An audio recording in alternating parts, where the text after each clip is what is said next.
ఇక్కడి ఇంత పండగ ఉంటే తీస్తున్నావా తినండి, ఇక్కడి ఇంత సంతోషం ఉంటే పరలోకం మనం ఆరోహణం అయితే ఇంకెంత సంతోషం ఉంటామో. దేవునికి స్తోత్రం.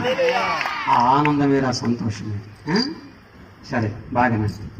యేసయ్య బయటకు వచ్చాడు, గట్టిగా చప్పట్లు కొట్టండి.